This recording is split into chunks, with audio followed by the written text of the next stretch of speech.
Hello guys, in this video I'm going to show you where to find the frequently asked questions on the Krita application.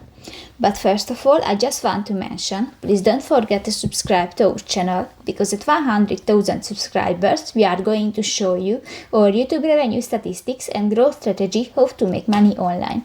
So let's jump into it. First of all, open the application on your device. Click to the Help section next to the window option on the upper side of the screen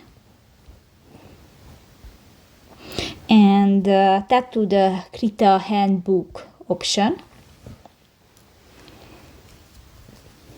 Go to the fifth section, the Krita frequently asked question.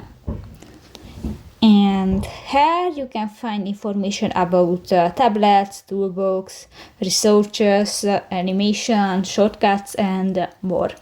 So that's pretty much it for this video, guys. See you in the next one. Bye bye.